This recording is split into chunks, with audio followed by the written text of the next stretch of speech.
Unit of life. अगर आप भी एग्जाम्स के अंदर 95% मार्क्स सिक्योर करना चाहते हैं तो ये वीडियो बिल्कुल आपके लिए है। वीडियो को एंड तक देखना बिल्कुल ना भूलें। So without wasting a single minute, let's get started with the video.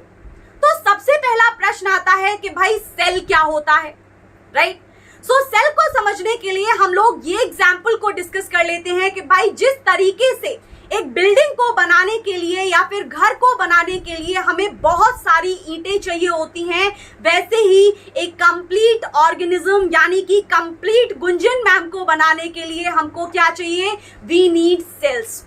और एक सेल नहीं, दो सेल नहीं, 4 सेल नहीं, 8 सेल नहीं, हमको मिलियंस ऑफ सेल्स चाहिए होते हैं एक ऑर्गेनिज्म को बनाने के लिए। इसका मतलब क्या हुआ? इसका मतलब बिल्कुल सिंपल है कि जिस तरीके से घर के अंदर जो ब्रिक होती है वो सबसे छोटी इकाई होती है, यानी कि ईंट सबसे छोटी इकाई होती है घर बनने में, वैसे ही किसी भी ऑर्गेनिज्म को बनाने में सबसे छोटी इकाई क्या हुई? That is our cell. Alright, जब बहुत सारे सेल्स, तो अब हम लोग सीख लेते हैं कि भाई सेल से एक कंप्लीट ऑर्गेनिज्म तक बनने की जर्नी होती क्या है। सो स्टार्ट होता है सबसे पहले सेल से, और जब बहुत सारे सेल्स एक दूसरे के साथ कंबाइन होते हैं तब वहां पर बनता है एक टिश्यू। उसके बाद क्या होगा? जब बहुत सारे टिश्यूज एक दूसरे के साथ कंबाइन होते हैं, then they form a organ. तब बनता है भाई एक ऑर्गन। हमारी बॉडी के अंदर बहुत सारे ऑर्गन्स हैं अलग अलग तरीके के, राइट?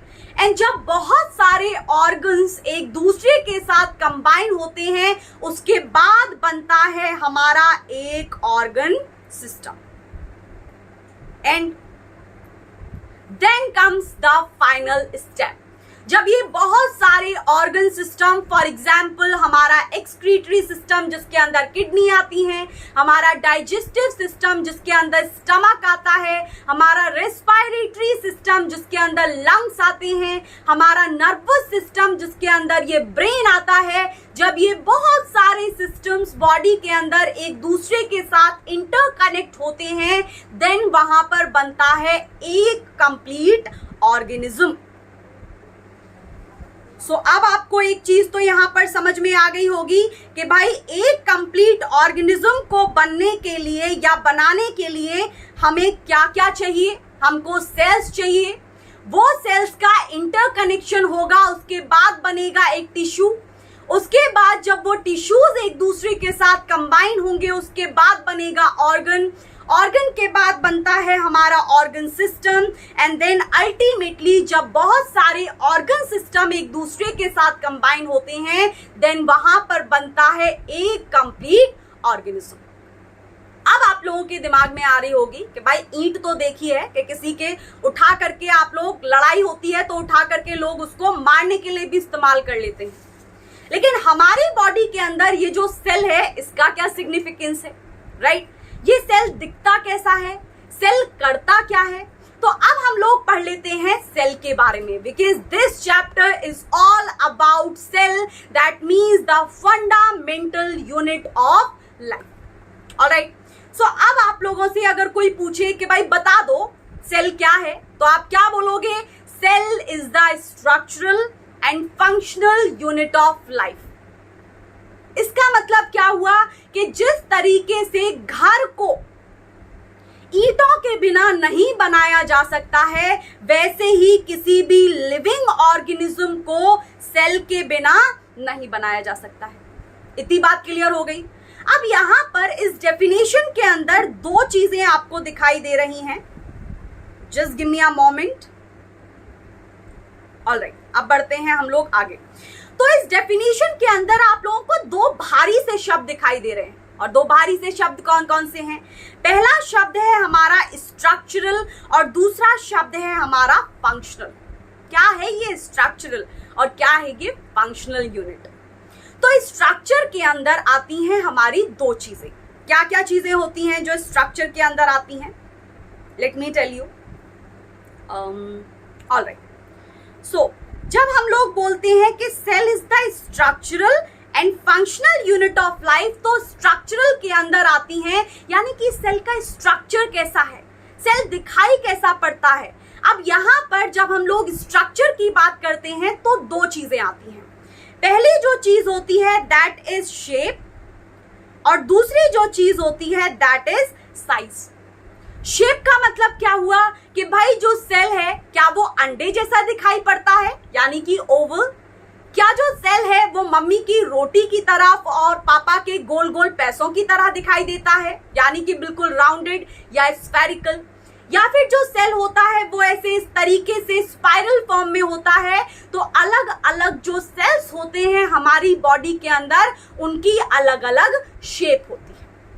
ऑलराइट, सो स्ट्रक्चर के अंदर एक तो आता है कि भाई सेल जो है उसका शेप क्या है, क्या वो ओवल है, क्या वो राउंडेड है, क्या वो स्फेरिकल है, क्या वो सिलिंड्रिकल है, क्या वो स्पाइरल है। ऑलराइट, सो यहाँ पर हम लोग बात करते हैं कि भाई सेल जो है उसकी शेप क्या है। उसके बाद ये दूसरा पॉइंट आता है यहाँ पर साइज, कि भाई सेल जो है वो साइज में कैसा है, क्या वो बहुत छोटा है जिसको हम अपनी अखियों से नहीं देख सकते हैं। तो जिन चीजों को हम आंखों से नहीं देख सकते हैं उनके लिए हमें क्या चाहिए, वी नीड माइक्रोस्कोप। तो कुछ सेल्स ऐसे होते हैं बॉडी के अंदर जो कि अपनी आंखों से हम लोग उनको कतई नहीं देख सकते हैं, that means we need microscope to see them. Alright, या फिर कुछ इतने बड़े भी सेल्स होते हैं कि भाई उनको हम अपनी आंखों से, तो क्या अगर हम बहुत दूर भी खड़े होंगे then also we can see those cells. Alright, तो सेल बहुत छोटे भी होते हैं बॉडी के अंदर और सेल्स बहुत बड़े बड़े भी होते हैं।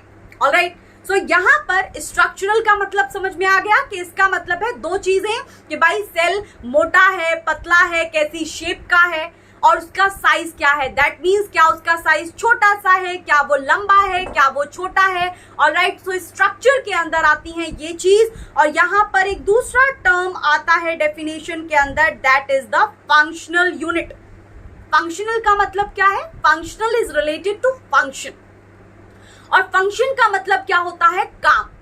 अब भाई मान लो कोई स्कूल है, तो उस स्कूल के अंदर आप लोगों ने देखा होगा कि हर किसी का अपना अलग काम होता है। आप लोग बच्चे हैं, आप लोग क्या करने जाते हैं स्कूल के अंदर, आपका काम क्या है, what is the function of you people, आप लोग पढ़ने जाते हैं। टीचर लोग क्या करने आते हैं, टीचर लोग पढ़ाने आते हैं। माली अंकल जो होते हैं उनका काम क्या है, वो पौधों को पानी देते हैं। ऑलराइट, सो हर किसी का काम डिफाइंड होता है। उसी तरीके से हमारी बॉडी के अंदर जो अलग अलग सेल्स होते हैं उनका काम भी डिफाइंड होता है। ऑलराइट, सो जितने भी सेल्स हमारी बॉडी के अंदर होते हैं उनको एक काम दिया जाता है और वही काम को वो करते रहते हैं फॉर देयर एंटायर लाइफ्स। सो इन दोनों शब्दों का मतलब स्ट्रक्चरल और फंक्शनल का मतलब आई होप आप लोगों को अब क्लियर हो गया होगा।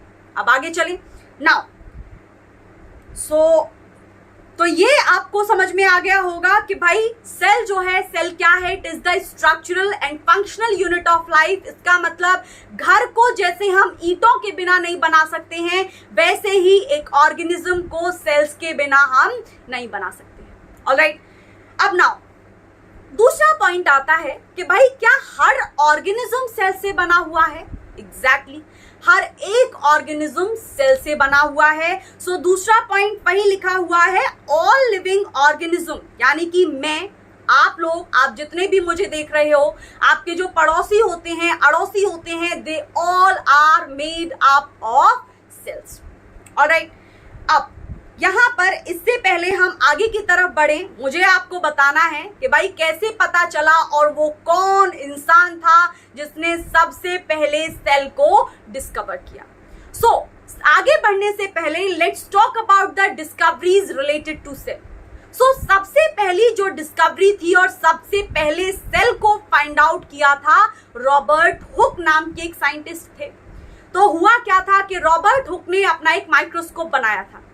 अगर आप कोई नया खिलौना लेकर के आते हो तो आप लोग क्या करते हो, आप लोगों को ये होता है ना थोड़ा सा कि यूज करके देखूं भाई कैसा चलता है, क्या करता है, मेरे को क्या क्या देखने मिलेगा इसके अंदर, ये होती है क्यूरियोसिटी आपके अंदर। तो रॉबर्ट हुक ने अपना खुद का माइक्रोस्कोप बनाया था और अब उनकी उत्सुकता थी अंदर कि भाई इस माइक्रोस्कोप की हेल्प से मैं क्या कर सकता हूँ। क्या किया, वो एक पेड़ के पास गए और वहां से उस पेड़ के ऊपर से कॉर्क निकाल लिया और फिर उस कॉर्क को उस माइक्रोस्कोप जो उन्होंने खुद बनाया था, मान लो दिस इज द माइक्रोस्कोप, ये वो माइक्रोस्कोप है, ऑलराइट। सो इस माइक्रोस्कोप की हेल्प से उन्होंने उस कॉर्क के जो पीसेस थे उसको एक स्लाइड के ऊपर रखा और उस माइक्रोस्कोप की हेल्प से उसको देखने लगे। तो उनको दिखाई दिया सेल्ला।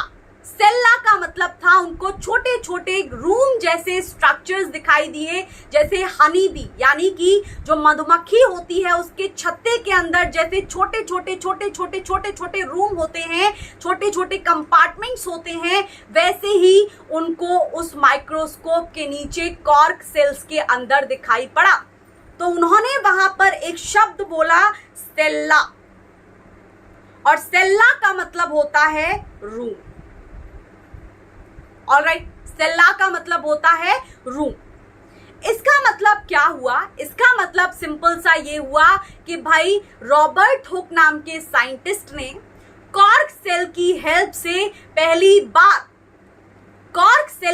से उन्होंने पहली बार सेल को डिस्कवर किया था। And in which year, in the year of 1665। उसके बाद अगले साइंटिस्ट हुए जिनका नाम था ल्यूवेनहॉक, और ल्यूवेनहॉक ने 1674 के अंदर found the presence of living cells in the pond water. वो गुजर रहे थे, उन्होंने तालाब के आसपास से होकर के गुजर रहे थे, तो उन्होंने देखा कि तालाब के अंदर पानी भरा हुआ है और उस पानी के अंदर उन्होंने सबसे पहली बार लिविंग सेल को देखा। सो कौन से वो साइंटिस्ट थे जिन्होंने सबसे पहले लिविंग सेल्स को देखा था? वो थे हमारे Anton von Leeuwenhoek. And in which year? In the year of 1674। उसके बाद मैं आपको बताती हूं कि भाई अब आप लोगों की उत्सुकता हो रही होगी कि ये जो सेल है ये दिखाई कैसा देता है, हो रही है उत्सुकता। तो अब हम लोग जान लेते हैं कि भाई ये जो सेल होता है आखिर ये दिखाई कैसा पड़ता है, क्या होता है सेल के अंदर। तो सेल के अंदर मेजरली 3 इंपॉर्टेंट पार्ट्स होते हैं। कौन कौन से पार्ट्स होते हैं? सबसे पहले पार्ट होता है सेल का ये आउटर मोस्ट बाउंड्री। अब जैसे आप लोग गए, ठीक है, खेतों की तरफ, तो वहां पर आप लोग उन खेतों में कैसे फाइंड आउट कर पाते हो कि कौन सा खेत किसका है? क्योंकि उनके पास उनके जो साइड होती हैं उनमें क्या बनी हुई होती है? मेड़ बनी हुई होती है। और उन बाउंड्रीज, उन मेड़ों की हेल्प से ही आप लोग पता कर पाते हो कि कौन सा वाला जो खेत होगा वो आप लोगों का है और कौन सा वाला खेत गुंजन मैम का है, राइट? यही होता है। तो वैसे ही जो सेल होता है वो भी अपने आप को दूसरे सेल से अलग करता है और उसमें पहला इंपॉर्टेंट पोर्शन होता है that is the outermost boundary of the cell, जिसको हम लोग बोलते हैं प्लाज्मा मेम्ब्रेन। सो ये है हमारा पहला portion, plasma membrane. This is the outermost boundary. जैसे खेतों में मेड़ होती है और मेड़ की हेल्प से ही आप पता कर पाते हो कौन सा खेत आपका, कौन सा खेत मेरा, वैसे ही एक सेल दूसरे सेल से अलग होता है with the help of this plasma membrane. और इसी प्लाज्मा मेम्ब्रेन का दूसरा नाम होता है सेल मेम्ब्रेन। क्या होती है वो डिटेल में पढ़ेंगे। उसके बाद दूसरा इंपॉर्टेंट पोर्शन होता है सेल के अंदर, that is the liquid part, यानी कि इसके अंदर फ्लूइड मैट्रिक्स भरी हुई होती है जिसको हम लोग बोलते हैं साइटोप्लाज्म। और इसी साइटोप्लाज्म और इसी सेल के बिल्कुल सेंटर में प्रेजेंट होता है इस सेल का दिमाग। आप लोगों के पास भी अपना दिमाग होता है। ऐसे समझ लो कि भाई कंप्यूटर के पास सीपीयू होता है, आप लोगों के पास अपना दिमाग होता है। वैसे ही जितने भी सेल्स आपकी बॉडी में होते हैं उनके पास भी उनका दिमाग होता है, और उस दिमाग को हम लोग क्या बोलते हैं? We call it nucleus. We call it nucleus. इसका मतलब जैसे आपका ब्रेन सारी एक्टिविटीज को कंट्रोल करता है, वैसे ही ये जो न्यूक्लियस होता है ये भी सारी एक्टिविटीज को कंट्रोल करता है। ऑलराइट, सो एक अगले साइंटिस्ट आए, अब आगे की तरफ बढ़ते हैं डिस्कवरीज में, and then came the next scientist जिनका नाम था Robert Brown in the year of 1831। और उन्होंने क्या रिकॉग्नाइज किया? उन्होंने सबसे पहले रिकॉग्नाइज किया न्यूक्लियस को। यानी न्यूक्लियस के बारे में पता कैसे चला कि भाई रॉबर्ट हुक आए, उन्होंने ये बोला कि भाई सेल के अंदर उसका एक दिमाग होता है एंड वी कॉल दैट दिमाग nucleus of the cell. So Robert Brown ने ही recognised the nucleus for the first time.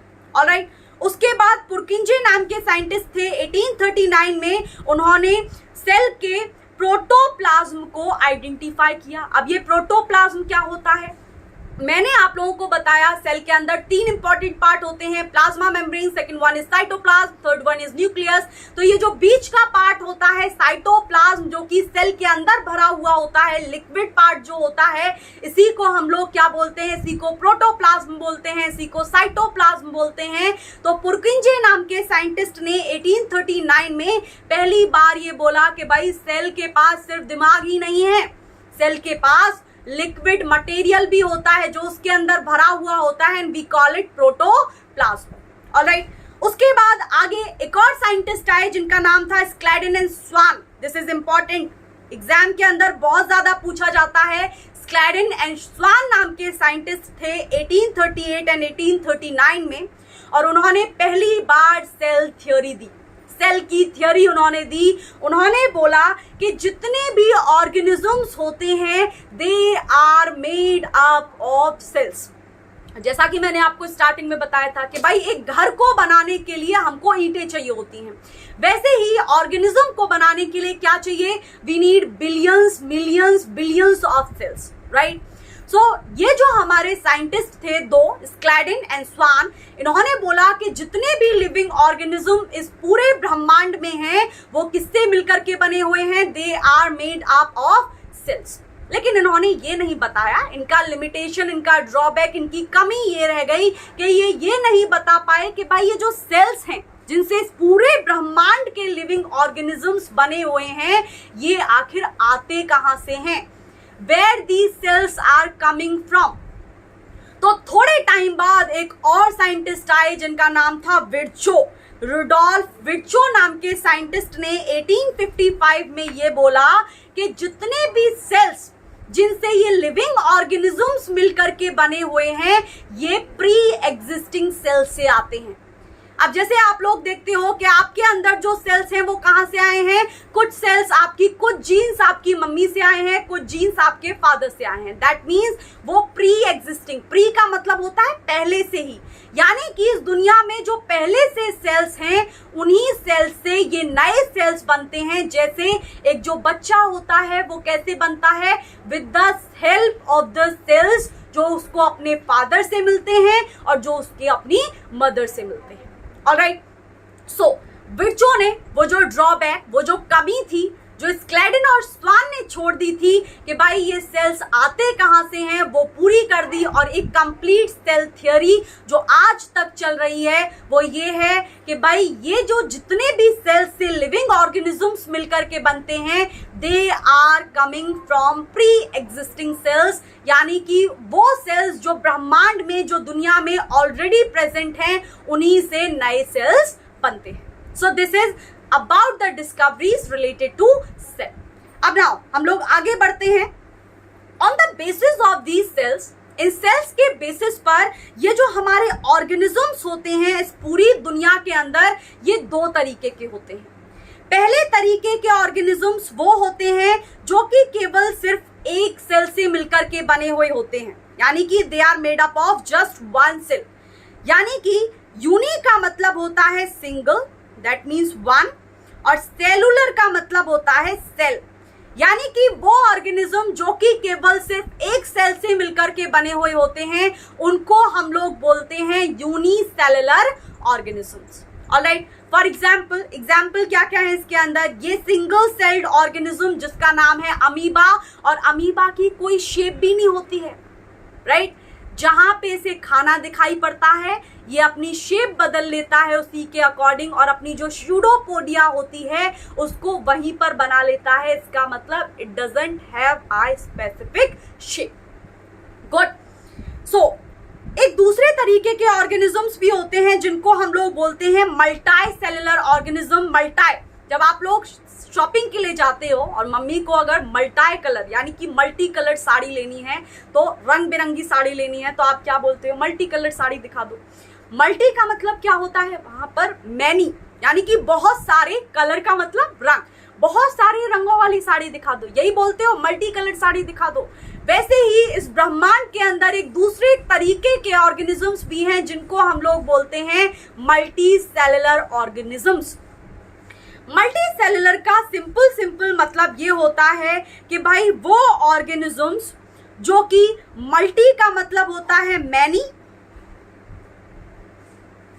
And cellular का मतलब होता है सेल्स, यानी कि वो ऑर्गेनिजम्स जो कि बहुत सारे अलग अलग तरीके के सेल से मिलकर के बनते हैं, they are known as multicellular organisms. For example, जैसे पेड़ पौधे हुए, जैसे पंजाए हुए, जैसे हम लोग हुए, ह्यूमन बींग्स, एनिमल्स हुए, ये सब के अंदर बहुत सारे सेल्स होते हैं और उन अलग अलग सेल्स का अपना खुद का काम होता है। ऑलराइट, अब बढ़ते हैं आगे की तरफ। तो ये ऑलरेडी मैं आपको बता चुकी हूँ कि स्ट्रक्चरल यूनिट का मतलब हम लोगों ने देखा था कि भाई ये जो डेफिनेशन होता है, cell is a structural and functional unit of life. इसमें ये जो स्ट्रक्चरल वाला पार्ट है, इसका मतलब होता है कि भाई सेल जो है उसकी शेप क्या है और जो सेल है उसका साइज क्या है। Alright, so let's talk about the shape of the cell. तो जो सेल्स होते हैं बॉडी के अंदर, उनकी अलग अलग शेप होती है। कोई सेल होता है जो कि ओवल होता है, कोई सेल होता है सिलिंड्रिकल होगा, कोई सेल होगा जो पापा के पैसे की तरह गोल होता है, मम्मी की रोटियों की तरह गोल होता है। कुछ सेल्स ऐसे भी होते हैं, they are cylindrical in nature. कुछ सेल ऐसे टेढ़े मेढ़े होते हैं जिनको हम स्पाइरल सेल्स बोलते हैं। तो अलग अलग शेप के सेल्स हमारी बॉडी के अंदर पाए जाते हैं। ऑलराइट, ये जो आपको पीडीएफ है, इस पूरी प्रेजेंटेशन का जो पीडीएफ है, ये आपको डिस्क्रिप्शन में मिल जाएगा वीडियो के। सो आप लोग एक बार गो थ्रू हो जाना। अगर आपको फिर भी कोई क्वेरीज आती हैं, then just let me know in the comment section. Alright, चलो अब आगे की तरफ बढ़ते हैं। वेट, एक इंपॉर्टेंट पॉइंट है यहाँ पर कि भाई ये जो सेल्स होते हैं हमारी बॉडी के अंदर, इनमें इतनी कैपेबिलिटी भी होती है। क्या कैपेबिलिटी होती है कि ये अपना शेप भी चेंज कर सकते हैं। जरूरत आने पर ये अपना शेप भी बदल सकते हैं, यानी ये जैसे पहले दिखाई देते थे उससे अलग भी दिखाई दे सकते हैं। फॉर एग्जाम्पल, जो व्हाइट ब्लड सेल्स होती हैं और जो अमीबा का मैंने अभी बताया, देख लो आप लोग कैसे। मान लो ये हमारा अमीबा है। ऑलराइट, अब ये जो स्ट्रक्चर होता है अमीबा की बॉडी में, इसको हम लोग बोलते हैं सूडोपोडिया। सूडोपोडिया, एक second, just give me a second. इसको हम लोग क्या बोलते हैं? We call it pseudopodia. अब ये जो सूडोपोडिया होती है, जिधर खाना दिखाई देता है इस अमीबा को, ये उधर ही सूडोपोडिया बना लेता है। अब यहाँ पर आपको ये समझने की जरूरत है, मान लो ये अमीबा है, इसने सूडोपोडिया तो ऊपर की तरफ बनाई हुई है, लेकिन खाना है नीचे की तरफ। मान लो खाना यहाँ है, तो अब ये अमीबा क्या करेगा? ये इस वाली सूडोपोडिया जो ऊपर की तरफ है, इसको नीचे नहीं लेकर के आएगा, ये नीचे वाली साइड में ही एक नई सूडोपोडिया बना देगा। कैसे बनाएगा वो भी देख लो जल्दी से। सो सूडोपोडिया यहां से गायब हो जाएगी, जादू, and there will be new pseudopodia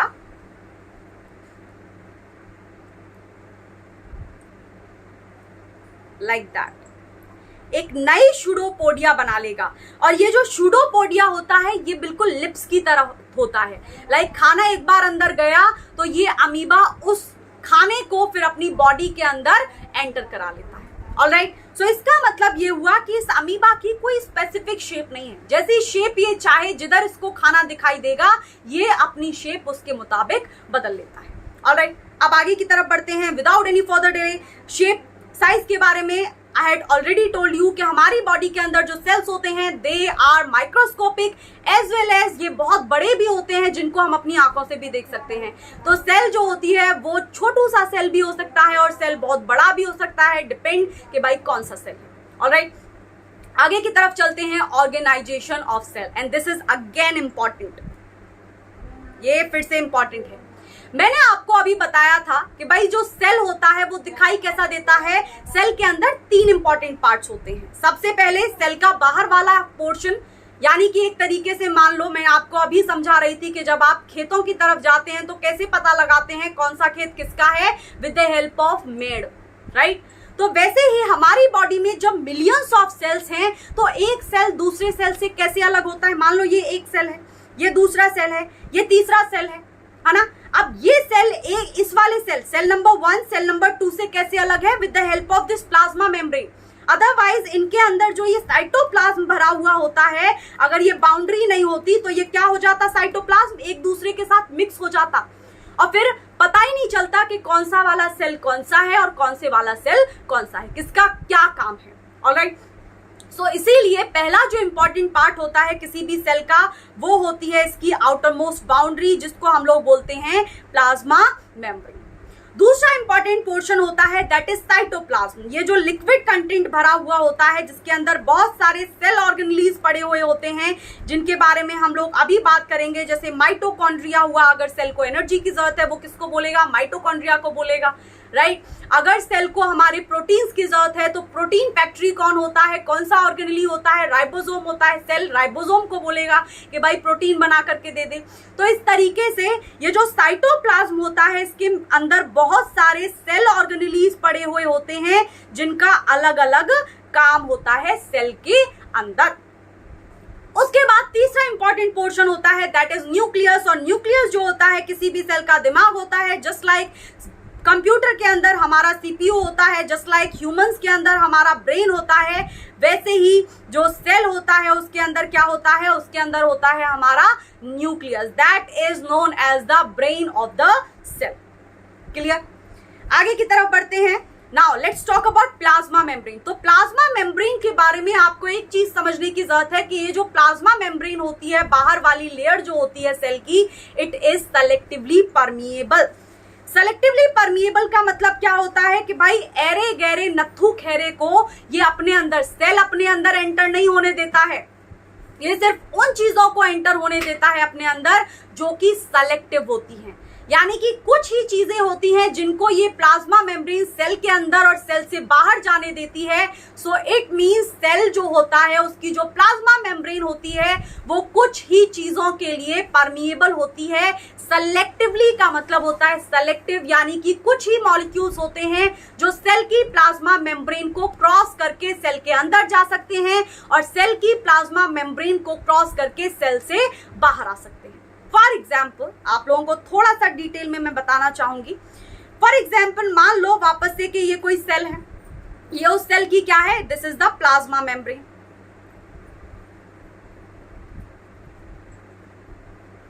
अब ये जो प्लाज्मा मेम्ब्रेन होती है, जितनी भी हाइड्रोफोबिक गैसेस होती है, हाइड्रोफोबिक गैसेस, जैसे कौन कौन सी, जैसे हमारी ऑक्सीजन हुई, जैसे कार्बन डाइऑक्साइड हुई, जैसे निट्रिक ऑक्साइड हुई, जैसे कार्बन मोनोऑक्साइड हुई, एक्सेट्रा एक्सेट्रा। हाइड्रो का मतलब होता है, क्या होता है हाइड्रो का मतलब, वाटर, और फोबिक का मतलब होता है फियर, यानी कि वो गैसेस जिनको पानी से डर लगता है, उन सारी गैसेस को ये प्लाज्मा मेम्ब्रेन आसानी से अंदर जाने देती है। क्योंकि इस प्लाज्मा मेम्ब्रेन के अंदर वाला जो पार्ट होता है वो भी कैसा है, हाइड्रोफोबिक सब्सटेंसेस के बना होता है मिलकर के। इसका मतलब क्या हुआ कि एक चोर चोर का दोस्त बन जाता है। इसका मतलब क्योंकि प्लाज्मा मेम्ब्रेन के अंदर वाली जो पोर्शन है उसके अंदर हाइड्रोफोबिक रेसिड्यूज है, हाइड्रोफोबिक मटेरियल है, तो ये किसको जाने देगा अंदर, किसको जाने देगा, वो चीज जो कि हाइड्रोफोबिक होगी। तो हाइड्रोफोबिक कौन सी गैसेस होती हैं, ऑक्सीजन हुई, कार्बन डाइऑक्साइड हुई, नाइट्रिक ऑक्साइड हुई, कार्बन मोनोऑक्साइड हुई। ये जितनी भी गैसेस होती हैं इनको अंदर और अंदर से बाहर एंटर ये यूं ही करा देती है प्लाज्मा मेम्ब्रेन। लेकिन अगर बात आए ग्लूकोज की, ग्लूकोज भी तो चाहिए होता है हर सेल को, जैसे गाड़ी को पेट्रोल चाहिए होता है चलने के लिए, वैसे ही जितने भी सेल्स हमारी बॉडी के अंदर है इनको कहीं चाहिए होता है ग्लूकोज काम करने के लिए, आपकी बॉडी कब काम कर रही है? क्योंकि आपकी बॉडी के सेल्स काम कर रहे हैं, उनको एनर्जी पहुंच रही है। जैसे ही उनको फ्यूल पहुंचना, ईंधन पहुंचना बंद हुआ, कोई काम नहीं होगा भाई सेल के अंदर। सिंपल सी बात है। तो इसका मतलब ये हुआ कि अगर हम लोग बात करें ग्लूकोज की, क्या ग्लूकोज के लिए ये प्लाज्मा मेम्ब्रेन परमिएबल होती है? बिल्कुल नहीं होती। ग्लूकोज चाहे खड़ा रहे 4 दिन तक इस प्लाज्मा मेम्ब्रेन के सामने कि भाई अंदर जाने दे, प्लीज सेल मर जाएगा, जाने दे, लेकिन मजाल है कि ये इसको अंदर जाने दे। तो हमारा जो सेल है, क्योंकि प्लाज्मा मेम्ब्रेन ग्लूकोज की दुश्मन है, वो उसको अंदर नहीं जाने देगी, तो सेल ने एक दूसरा तरीका निकाला कि भाई ठीक है, हम ग्लूकोज की तो जरूरत है, ग्लूकोज तो ईंधन है, पेट्रोल है, इसको आना ही पड़ेगा अंदर। तो इसके लिए उन्होंने क्या किया, यहाँ पर प्रोटीन ट्रांसपोर्टर लगा दिए, जिनको हम क्या बोलते हैं, ग्लूट बोलते हैं। और इन ग्लूट के अंदर बैठ करके ये ग्लूकोज कहाँ पहुंच जाता है, सेल के अंदर। और इस ग्लूकोज से सेल रेस्पायरेशन की हेल्प से क्या बना लेता है, एटीपी। और एटीपी एडिनोसिन ट्राइफॉस्फेट की हेल्प से ही इस सेल को क्या मिलती रहती है, एनर्जी। ऑलराइट, सो आगे आप लोग जब 11th क्लास के अंदर आओगे तब इस चैप्टर के बारे में, प्लाज्मा मेम्ब्रेन वाले कंसेप्ट के बारे में you will study in detail. फिलहाल के लिए इतना ही है। ऑलराइट, सो अब आपको समझ में आ गया होगा कि कुछ ऐसी चीजें होती हैं जिनको प्लाज्मा मेम्ब्रेन अपने से होकर के गुजर जाने देती है, लेकिन कुछ ऐसी चीजें होती हैं जिनको ये एंटर ही नहीं होने देती। जैसे अगर हाइड्रोफोबिक गैसेस की बात करें, like oxygen, carbon dioxide, carbon monoxide, nitric oxide, इनको ये प्लाज्मा मेम्ब्रेन अपने से होकर के गुजरने देती है। लेकिन अगर बात करें ग्लूकोज की, तो ग्लूकोज क्योंकि हाइड्रोफोबिक नहीं है, तो ग्लूकोज को ये अपने से होकर के पास नहीं होने देती है। That's why हम लोग बोलते हैं कि ये जो प्लाज्मा मेम्ब्रेन होती है, it is selectively permeable in nature.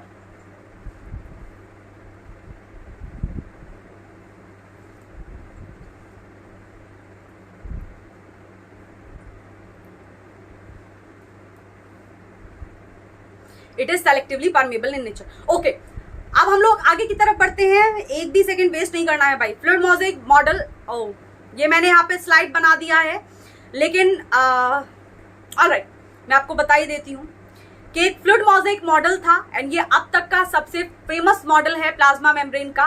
और इस मॉडल के अंदर ये बताया गया कि भाई जो प्लाज्मा मेम्ब्रेन होती है वो 3 इंपॉर्टेंट चीजों से मिलकर के बनी हुई थी। आपके दिमाग में ये भी तो आ रहा होगा कि मैड जो होती हैं, जो खेतों में मैड होती हैं, वो तो मिट्टी से बन जाती है, लेकिन ये जो प्लाज्मा मेम्ब्रेन है, जो बाउंड्री है, जो कि एक सेल से दूसरे सेल से अलग कर रही है, ये किससे मिलकर के बनती है?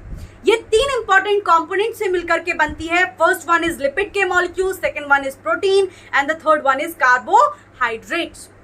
ऑलराइट, रही बात फ्लूइड मोज़ेक मॉडल की, again it is not in our syllabus, we will talk about it in detail in the next sessions. Alright, ये हमारे अभी सिलेबस में नहीं है। सो अब हम लोग बात कर लेते हैं, there are 3 categories of solution. 3 तरीके के सोल्यूशंस होते हैं। पहला सोल्यूशन होता है हमारा हाइपोटोनिक तरीके का सोल्यूशन।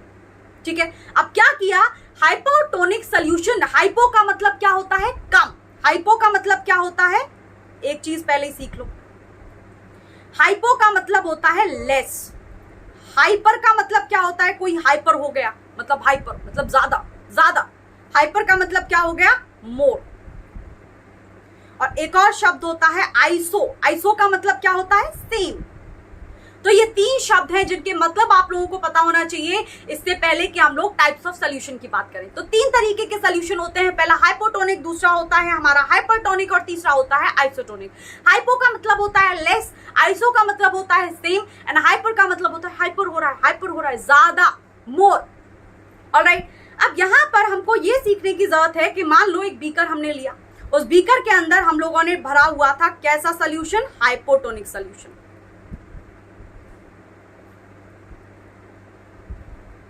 अब हमने क्या किया कि हम लोगों ने एक सेल लिया और उस सेल को इस हाइपोटोनिक सोल्यूशन वाले बीकर के अंदर डाल दिया। तो थोड़े ही टाइम बाद आप देखोगे कि जब आप लोगों ने उस सेल को उस बीकर के अंदर डाला था, उससे पहले तो वो छोटा सा था, लेकिन थोड़े ही टाइम बाद वो सेल क्या होने लगा, वो स्वेल होने लगा, फूलने लगा। क्या हुआ उसके अंदर ऐसा कि सेल फूलना शुरू हो गया? तो यहां पर बात आती है कि भाई अगर कॉन्सेंट्रेशन पानी का सेल के बाहर ज्यादा है एज कंपेयर टू सेल के अंदर, हाइपोटोनिक सोल्यूशन के अंदर क्या होता है, पानी का कॉन्सेंट्रेशन कहां होता है ज्यादा, सेल के बाहर ज्यादा होता है। तो क्योंकि पानी का कॉन्सेंट्रेशन सेल के बाहर ज्यादा था, यानी इस बीकर के अंदर ज्यादा था, तो क्या होगा, सेल के अंदर कम, बीकर के अंदर ज्यादा, और पानी का जो मूवमेंट होता है वो हमेशा कौन सी डायरेक्शन में होता है, from the region of higher concentration to the region of lower concentration. Higher concentration से लोअर कॉन्सेंट्रेशन की तरफ। तो पानी कहाँ ज्यादा है, बीकर के अंदर, सेल के बाहर, और पानी कहाँ कम है, सेल के अंदर। तो पानी कहाँ से कहाँ मूव करेगा, ज्यादा कहाँ है, सेल के बाहर। सेल के बाहर से धीरे धीरे धीरे धीरे पानी सेल के अंदर भरना शुरू हो जाएगा, और देखते ही देखते वो जो सेल है वो मोटे गुब्बारे की तरह फूल जाएगा। सो ये होता है कंसेप्ट हमारा हाइपोटोनिक सोल्यूशन का। ऑलराइट, एंड में क्या होगा इसके अंदर कि सेल की स्वेलिंग देखने को मिलेगी। गुड। उसके बाद दूसरे तरीके का सोल्यूशन आता है आइसोटोनिक। तो इसके अंदर क्या होता है, मान लो, एक सेकेंड, ऑलराइट, मान लो आइसो का मतलब क्या बताया मैंने आपको, सेम। सो वो सोल्यूशन जिसके अंदर पानी की कॉन्सेंट्रेशन सेल के बाहर भी उतनी होती है और सेल के अंदर भी उतनी होती है। मान लो हम लोगों ने वापस से एक बीकर लिया, और इस बीकर के अंदर हम लोगों ने किस तरीके का सोल्यूशन भरा हुआ है, हम लोगों ने इसके अंदर आइसोटोनिक सोल्यूशन भरा हुआ है।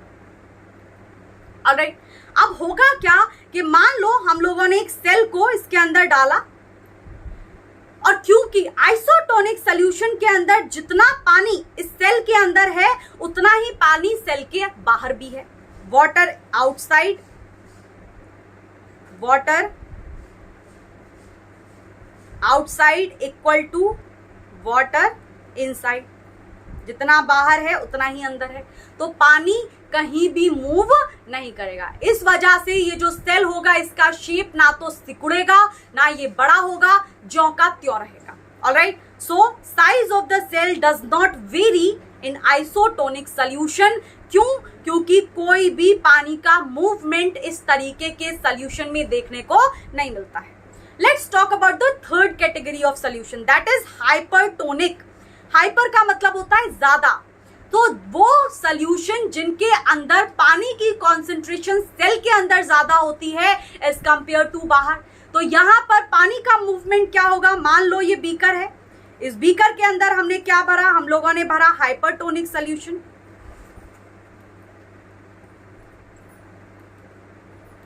अब क्या हुआ कि हम लोगों ने एक सेल लिया और उस सेल को कहां डाल दिया, इस सोल्यूशन के अंदर। अब क्योंकि पानी की कॉन्सेंट्रेशन कहां ज्यादा है, पानी की कॉन्सेंट्रेशन हमारे सेल के अंदर ज्यादा है, तो पानी कहां से कहां मूव करता है, सेल के अंदर से हायर कॉन्सेंट्रेशन से लो कॉन्सेंट्रेशन। क्योंकि पानी की कॉन्सेंट्रेशन सेल के अंदर ज्यादा है तो अंदर से बाहर की तरफ मूव करेगा, और धीरे धीरे जब पूरा पानी सेल के अंदर से निकल जाएगा तो सेल क्या होगा, पिचक जाएगा, पिचक जाएगा, पिचक जाएगा। ऑलराइट, या सो ये है हमारा concept hypertonic, isotonic, hypotonic solution का। Now let's talk about the nucleus.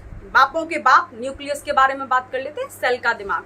So cell का जो दिमाग होता है दैट इज न्यूक्लियस। जितनी बाहर एक्टिविटीज होती है सेल के अंदर उसको कौन कंट्रोल करता है, one and only Rajinikanth, that is our nucleus. Good, आगे की तरफ बढ़ते हैं। The structure of the nucleus. Nucleus कैसा दिखाई पड़ता है, तो कुछ ऐसा न्यूक्लियस दिखाई पड़ता है। अब ये जो न्यूक्लियस होता है, इधर देखो न्यूक्लियस के स्ट्रक्चर के बारे में। मान लो ये सेल है, ठीक है। सो जो मैं समझा रही हूं, listen carefully, look at the screen carefully. Alright, concept miss नहीं होने चाहिए, क्योंकि अगर कंसेप्ट बिगड़ेंगे देन हमारा टारगेट कैसे पूरा होगा अचीव करने का 95%, राइट। सो मान लो ये कोई सेल है और इस सेल के बिल्कुल सेंटर में क्या प्रेजेंट होता है, न्यूक्लियस। अब ये जो न्यूक्लियस होता है, ये न्यूक्लियस के कितने मेम्ब्रेन्स होते हैं, कितने मेम्ब्रेन्स दिख रहे हैं, डबल मेम्ब्रेन होते हैं, ठीक है, 2 मेम्ब्रेन होते हैं इसके। तो ये ऊपर वाला जो मेम्ब्रेन होता है इसको हम लोग बोलते हैं आउटर मेम्ब्रेन, और ये जो नीचे वाला मेम्ब्रेन होता है we call it inner membrane. Good, now आप लोगों को ये जो न्यूक्लियस की मेम्ब्रेन है, न्यूक्लियर मेम्ब्रेन पूरे तरीके से कवर्ड नहीं दिखाई दे रही है। इसका मतलब इसके अंदर आपको छेद दिखाई दे रहे हैं, दिखाई पड़ रहे हैं छेद। तो ये रहा एक छेद, ये रहा दूसरा छेद, ये रहा तीसरा छेद, राइट। तो ये जो छेद होते हैं ये किस लिए होते हैं? क्योंकि इसके अंदर, न्यूक्लियस के अंदर भी कुछ प्रोटीन्स बनते हैं और हमारे बाहर भी साइटोप्लाज्म के अंदर भी सेल के कुछ प्रोटीन्स बनते हैं। अब जिन प्रोटीन्स की जरूरत, यानी कि कोई ऐसा प्रोटीन है जो कि साइटोप्लाज्म के अंदर बन रहा है, लेकिन उसको किसकी जरूरत है, किसको जरूरत है उस प्रोटीन की? न्यूक्लियस को जरूरत है। अब वो न्यूक्लियस के अंदर कैसे पहुंचेगा? With the help of these pores. और इन पोर्स का क्या नाम होता है? इन पोर्स का नाम होता है न्यूक्लियर पोर। यानी कि प्रोटीन्स की जो आवाजाही होती है, यानी कि सेल के अंदर से सेल के बाहर, सेल के बाहर से सेल के अंदर से सेल के बाहर, इसका मतलब है कि न्यूक्लियस के अंदर से सेल के साइटोप्लाज्म तक और सेल के साइटोप्लाज्म से न्यूक्लियस के अंदर तक जो सेल की आवाजाही होती है वो किसकी हेल्प से होती है? With the help of these pores, इन छेदों की हेल्प से होती है, जिनको हम क्या बोलते हैं? न्यूक्लियर पोर बोलते हैं। ऑलराइट, एक और चीज, एक और इंपॉर्टेंट चीज कि भाई हर सेल के अंदर क्या प्रेजेंट होता है? जेनेटिक मटेरियल प्रेजेंट होता है। जेनेटिक मटेरियल क्या है? जेनेटिक मटेरियल का मतलब है डीएनए, ठीक है। जो डीएनए हमें अपने मम्मी पापा से मिलता है, जिसकी वजह से सेल जो है डिवाइड करते हैं, वही डीएनए, वही जेनेटिक मटेरियल। तो आपको पता है वो जेनेटिक मटेरियल कहाँ प्रेजेंट होता है? वो इसी न्यूक्लियस के अंदर प्रेजेंट होता है। सो इसका मतलब वो जो जेनेटिक इंफॉर्मेशन होती है, हमारे जीन्स की जो इंफॉर्मेशन होती है, वो कहाँ पर प्रेजेंट होती है? जीन की इंफॉर्मेशन प्रेजेंट होती है inside this nucleus in the form of genetic material that is our DNA, deoxyribonucleic acid. Good. तो ये हो गया हमारा न्यूक्लियस का concept. Now let's talk about the nucleolus. Nucleolus क्या होता है भाई? न्यूक्लियस यानी कि दिमाग का भी एक दिमाग है जिसका नाम है न्यूक्लियोलस। ब्रेन ऑफ न्यूक्लियस होता है न्यूक्लियोलस, राइट। तो ये जो न्यूक्लियोलस होता है इसके अंदर लगभग 25% वॉल्यूम होता है न्यूक्लियस का। और ये किस किस चीज से मिलकर के बना हुआ होता है? तो अगर हम लोग न्यूक्लियोलस की कंपोजिशन की बात करें तो ये न्यूक्लियोलस दो इंपॉर्टेंट चीजों से मिलकर के बनता है। पहली है हमारी प्रोटीन्स और दूसरी है हमारी आरएनए। अब ये जो हमारे प्रोटीन्स होते हैं, ये जो प्रोटीन्स होते हैं, ये प्रोटीन्स क्या करते हैं? ये न्यूक्लियस के लिए बहुत इंपॉर्टेंट प्रोटीन्स होते हैं। और दूसरी चीज ये भी होती है कि ये जो हमारा न्यूक्लियोलस होता है ये क्या करता है? ये प्रोटीन फैक्ट्री को भी बनाने में हेल्प करता है। और प्रोटीन फैक्ट्री क्या होती है? राइबोसोम। इसको लिख लेना कि भाई राइबोसोम जो होता है सेल के अंदर, उसको हम लोग नाम देते हैं प्रोटीन फैक्ट्री। क्यों नाम दे रहे हैं? फैक्ट्री क्या होती है? जहां पे बहुत सारा सामान बनता है। तो ये प्रोटीन फैक्ट्री किसकी है? प्रोटीन की फैक्ट्री है। इसका मतलब राइबोसोम के अंदर बॉडी के लिए, सेल्स के लिए जितने भी जरूरी प्रोटीन्स होते हैं वो कहाँ बनते हैं? राइबोसोम के अंदर। गुड। इसके बाद आगे की तरफ तो एक चीज, ये न्यूक्लियोलस के अंदर ही बनता है हमारा राइबोसोम। राइबोसोम को बनाने के अंदर, बनाने के पीछे कौन हेल्प करता है? किसका हाथ होता है? न्यूक्लियोलस का। क्रोमेटिन क्या है? It is the condensed form of chromosome. So chromatin thread like structures होते हैं जो सेल के अंदर प्रेजेंट होते हैं। Alright, and this is the condensed form of chromosome. Chromosome की जो कंडेंस्ड फॉर्म होती है उसी को हम लोग क्या बोलते हैं? क्रोमेटिन। दिख रहा है ये? This is chromatin. ये है हमारा क्रोमेटिन। और इन क्रोमेटिन के अंदर बहुत सारे क्रोमोसोम्स प्रेजेंट होते हैं और ये रहा हमारा क्रोमोसोम का स्ट्रक्चर। क्रोमोसोम कुछ ऐसा दिखाई पड़ता है। Alright, so chromatin is the condensed form of chromosome. Now let's talk about the differences between prokaryotic and eukaryotic cell, या फिर प्रोकैरियोटिक और यूकैरियोटिक सेल होती क्या है। सो अगर हम लोग बोले कि प्रो का मतलब क्या होता है? प्रो का मतलब होता है प्रिमिटिव। और कैरियोटिक का मतलब क्या होता है? कैरियोटिक का मतलब होता है न्यूक्लियस। तो वो सेल्स जिनके अंदर प्रिमिटिव न्यूक्लियस पाया जाता है उनको हम लोग बोलते हैं प्रोकैरियोटिक सेल। वो सेल्स जिनके अंदर यू का मतलब होता है ट्रू, और कैरियोटिक का मतलब होता है न्यूक्लियस, और जिनके अंदर एक वेल डिफाइंड दिमाग न्यूक्लियस पाया जाता है उनको हम लोग क्या बोलते हैं? We call them eukaryotic cells. So ये प्रोकैरियोटिक सेल्स की कैरेक्टरिस्टिक्स हैं and these are the characteristics of eukaryotic cells. Alright, इन दोनों के बीच में कॉमन क्या होता है? जो प्रोकैरियोटिक सेल होंगे और यूकैरियोटिक सेल होंगे, दोनों के अंदर ही प्रेजेंट होती है प्लाज्मा मेम्ब्रेन, दोनों के अंदर ही प्रेजेंट होता है साइटोप्लाज्म, दोनों के अंदर ही प्रेजेंट होता है राइबोसोम, और दोनों के अंदर ही प्रेजेंट होता है हमारा डीएनए। ऑलराइट, सो ये सारे डिफरेंसेस एक बार वेन डायग्राम की हेल्प से मैंने यहाँ पर रिप्रेजेंट किया है। So just go through this slide and if you are finding any difficulty so let me know in the comment section. Alright, आगे चलते हैं। नाउ अगला तीसरा जो इंपॉर्टेंट कंपोनेंट होता है किसी भी सेल का, दैट इज द साइटोप्लाज्म। और ये जो साइटोप्लाज्म होता है ये लिक्विड पार्ट होता है सेल का, फ्लूइड लाइक सब्सटेंस होता है सेल का, और इसी फ्लूइड लाइक सब्सटेंस, मान लो ये सेल है और इस सेल के अंदर ये सबसे बाहर वाला पोर्शन जिसको हम लोग क्या बोलते हैं? प्लाज्मा मेम्ब्रेन बोलते हैं। दूसरा इंपॉर्टेंट चीज होता है इसके अंदर जिसको हम लोग बोलते हैं साइटोप्लाज्म, और तीसरा इंपॉर्टेंट चीज होता है सेल के अंदर जिसको हम लोग बोलते हैं न्यूक्लियस, ये दिमाग। सो साइटोप्लाज्म क्या होता है? साइटोप्लाज्म होता है फ्लूइड लाइक सब्सटेंस, और यही जो फ्लूइड लाइक सब्सटेंस जो इस सेल के अंदर प्रेजेंट है, इसी के अंदर बहुत सारे ऑर्गेनेलीज रखे हुए होते हैं, जैसे mitochondria, endoplasmic reticulum, chloroplast, chromoplast, alright, and हमारा राइबोसोम। सो जो जितने भी ऑर्गेनेलीज होते हैं सेल के अंदर, they are present inside this cytoplasm. So ये दो इंपॉर्टेंट पॉइंट है साइटोप्लाज्म के बारे में। अब काम क्या करता है साइटोप्लाज्म? पहला तो वही काम है कि जितने भी सेल ऑर्गेनेलीज होते हैं वो कहाँ प्रेजेंट होते हैं? They are present in this cytoplasm. दूसरा इंपॉर्टेंट पॉइंट होता है कि भाई इस साइटोप्लाज्म के अंदर हमारा राइबोसोम्स भी प्रेजेंट होते हैं, और ये जो राइबोसोम्स होते हैं they are responsible for the production of proteins. तो प्रोटीन को बनाने का काम कौन करता है? राइबोसोम, और ये राइबोसोम कहाँ प्रेजेंट होते हैं? Inside this cytoplasm. ऑलराइट, आगे की तरफ बात करें, अगर जैसे आप लोगों को पैसे की जरूरत होती है तो आप कहाँ जाते हो? अपने पापा के पास जाते हो कि पापा पापा पैसा दे दो।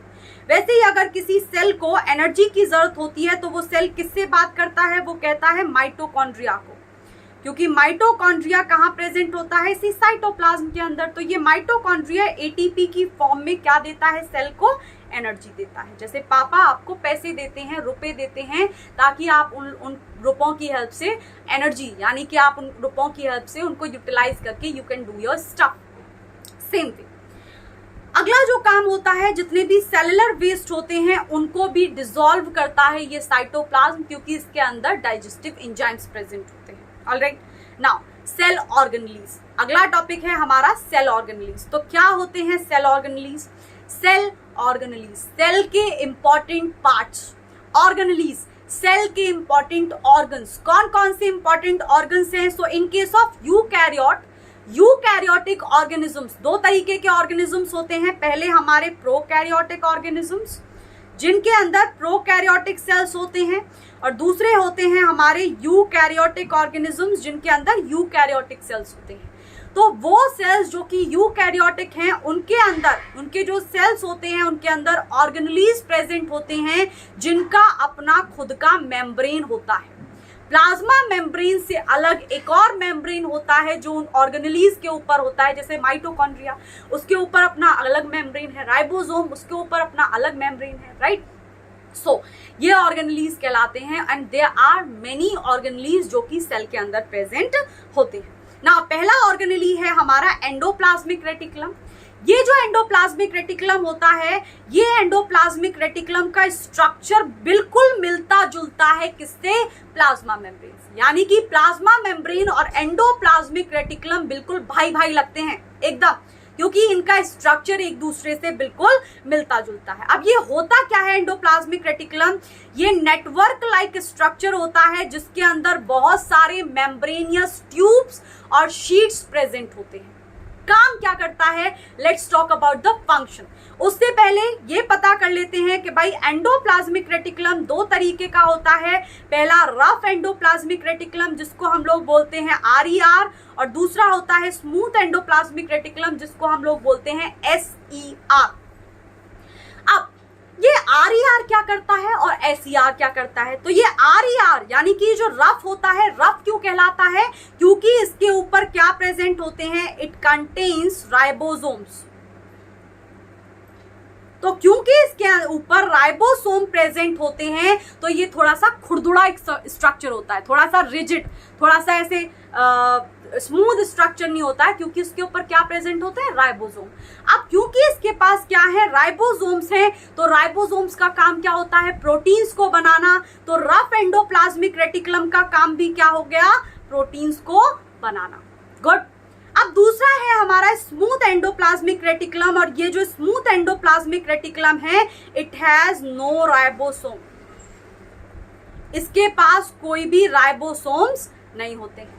इसका मतलब क्या हुआ? जब राइबोसोम नहीं है इसका मतलब सिंपल सा एक बात तो समझ में आ गया कि इसका काम प्रोटीन बनाना तो नहीं है। तो फिर इसका काम क्या होता है? स्मूथ एंडोप्लाज्मिक रेटिकुलम कुछ फैट के मॉलिक्यूल्स को, कुछ लिपिड के मॉलिक्यूल्स को बनाने में काम करते हैं, और ये जो हमारे लिपिड और फैट के मॉलिक्यूल्स होते हैं they are important for the functioning of the cell. Cell के सरवाइव करने के लिए जरूरी है, सेल की फंक्शनिंग के लिए जरूरी है। तो इन फैट के मॉलिक्यूल्स और लिपिड के मॉलिक्यूल्स को कौन बनाता है? SER, that means smooth endoplasmic reticulum. Alright, so this is the diagram. कुछ ऐसा दिखाई पड़ता है हमारा एंडोप्लाज्मिक रेटिकुलम, और इस एंडोप्लाज्मिक रेटिकुलम के अंदर आपको दिखाई पड़ रहा है यहाँ पर कोई भी राइबोसोम प्रेजेंट। देखो भाई, ये वाला जो स्ट्रक्चर है जिसको मैं हाईलाइट कर रही हूँ ये है रफ एंडोप्लाज्मिक रेटिकुलम, और इस रफ एंडोप्लाज्मिक रेटिकुलम के ऊपर क्या प्रेजेंट होते हैं? They contain ribosomes. ठीक है, और लेकिन ये वाला जो पोर्शन होता है हमारा, ये वाला पोर्शन, इसको हम लोग बोलते हैं smooth endoplasmic reticulum. No, that is not smooth endoplasmic reticulum. Wait, alright, देखो इधर। तो वो पोर्शन जिसके ऊपर राइबोसोम, ये आपको डॉट डॉट जैसे स्ट्रक्चर्स जो दिखाई दे रहे हैं, दिखाती हूं अभी। ये जो डॉट हैं ये क्या है? These dot like structures are the ribosome. ये राइबोसोम है, और ये राइबोसोम जहां पर प्रेजेंट होते हैं उस एंडोप्लाज्मिक रेटिकुलम के स्ट्रक्चर को क्या बोलते हैं? We call it rough, RER, rough endoplasmic reticulum. और वो पोर्शन जहां पर ये राइबोसोम प्रेजेंट नहीं होते उसको क्या बोलते हैं? Smooth endoplasmic reticulum. गुड। उसके बाद आगे की तरफ बढ़ते हैं। Let's talk about the functions of ER। ER के फंक्शंस क्या होते हैं वो तो पता ही चल गए होंगे। स्मूथ एंडोप्लाज्मिक रेटिकुलम का फंक्शन होता है कि भाई क्योंकि उसके पास राइबोसोम्स नहीं है तो वो क्या बनाएगा? फैट और लिपिड्स बनाएगा, जो कि सेल की फंक्शनिंग के लिए इंपॉर्टेंट है। वहीं पर दूसरे होते हैं रफ एंडोप्लाज्मिक रेटिकुलम। वो क्या करेगा? क्योंकि उसके पास राइबोसोम्स प्रेजेंट है, so it will help the cell in the production of proteins, in manufacturing of proteins. Alright, now let's talk about the second organelle. तो ये दूसरा ऑर्गेनेली होता है जो ये भी हमारे सेल के अंदर ही प्रेजेंट होता है। राइट, ये भी कहाँ प्रेजेंट होता है? हमारे सेल के अंदर ही प्रेजेंट होता है, और इसको हम लोग क्या कहते हैं? इसको हम लोग गोल्जाई अपैरेटस नाम देते हैं या फिर गोल्जाई कॉम्प्लेक्स नाम देते हैं। इसका नाम गोल्जाई कैसे पड़ा? एक कैमिलो गोल्जाई नाम के साइंटिस्ट थे जिन्होंने सबसे पहले इस गोल्जाई अपैरेटस को डिस्कवर किया था। क्योंकि उनका नाम क्या था? गोल्जाई, तो उन्होंने अपने ही नाम पर इसका नाम रख दिया गोल्जाई अपैरेटस। ये जो गोल्जाई अपैरेटस होता है आपको दिखाई पड़ रहा होगा कि इसके अंदर बहुत सारे वेसिकल्स होते हैं, और ये वेसिकल्स पैरेलली अरेंज होते हैं। दिख रहे हैं ये vesicles? These are the vesicles and they are arranged parallelly, और इनको हम लोग क्या नाम देते हैं? We call them cisterns. ये हैं हमारे सिस्टर्न। अब ये जो वेसिकल्स होते हैं इनके पास अपने खुद के मेम्ब्रेन्स होते हैं, और ये मेम्ब्रेन्स कहाँ कनेक्ट होते हैं? ये मेम्ब्रेन्स हमारे पिछले वाले स्ट्रक्चर से कनेक्टेड होते हैं, एंडोप्लाज्मिक रेटिकुलम से। ताकि एंडोप्लाज्मिक रेटिकुलम, क्यों, रीजन पता होना जरूरी है, because we are studying science, right. क्यों ये एंडोप्लाज्मिक रेटिकुलम से कनेक्टेड होते हैं? क्योंकि जो प्रोटीन्स उस रफ एंडोप्लाज्मिक रेटिकुलम में बन रहे होंगे उनको एक जगह से दूसरी जगह भी तो पहुंचाना होगा, तो वो एक जगह से दूसरी जगह पहुंचाने का काम कौन करता है? ये स्ट्रक्चर। क्या नाम है इसका? गोल्जाई अपैरेटस, गोल्जाई कॉम्प्लेक्स। गुड। सो फंक्शंस क्या क्या हैं गोल्जाई अपैरेटस के? अभी मैंने बताया आप लोगों को कि जिन प्रोटीन्स को रफ एंडोप्लाज्मिक रेटिकुलम बनाता है उन प्रोटीन्स को ट्रांसपोर्ट करने का काम, जहां के लिए भी वो प्रोटीन बना है, जैसे फॉर एग्जांपल वो प्रोटीन बना है प्लाज्मा मेम्ब्रेन के लिए, तो उस प्रोटीन को प्लाज्मा मेम्ब्रेन तक कौन पहुंचाएगा? ये गोल्जाई अपैरेटस पहुंचाएगा। गुड। दूसरा इंपॉर्टेंट फंक्शन होता है इसका राइबोसोम। दूसरा important, sorry not ribosome, lysosome. Lysosome जिनको हम सुसाइडल बैग्स कहते हैं, इन लाइसोसोम के बनाने में भी किसका हेल्प होता है? कौन योगदान करता है? Golgi apparatus. यानी गोल्जाई अपैरेटस का दूसरा इंपॉर्टेंट काम ये होता है कि लाइसोसोम जो होता है, जिनको सुसाइडल बैग्स बोलते हैं, उनको बनाने के लिए कौन सा ऑर्गेनली हेल्प करता है? That is Golgi apparatus. And the third important function is formation of complex sugars. Sugar, जो कॉम्प्लेक्स शुगर जिनकी सेल को जरूरत होती है, कार्बोहाइड्रेट्स, उनको बनाता भी कौन है? Golgi apparatus. Alright, so let's move further. अगला तीसरा इंपॉर्टेंट हमारा ऑर्गेनली है, दैट इज लाइसोसोम, और इसी का नाम है suicidal bags. Suicidal bags. Alright, ये जो सुसाइडल बैग्स होते हैं ये कुछ इस तरीके के दिखाई देते हैं। अब इस स्ट्रक्चर को, इस लाइसोसोम को, ये है हमारा एक लाइसोसोम, इस लाइसोसोम को यहां से काट लिया और काट करके आपको दिखाया हुआ है। इस लाइसोसोम की खास बात होती है कि अगर सेल को, यानी कि आपकी बॉडी में आपने देखा होगा अगर आपके घर में कोई कचरा हो रहा है तो आप उस कचरे को क्या घर में सजा कर रखते हो? नहीं रखते ना।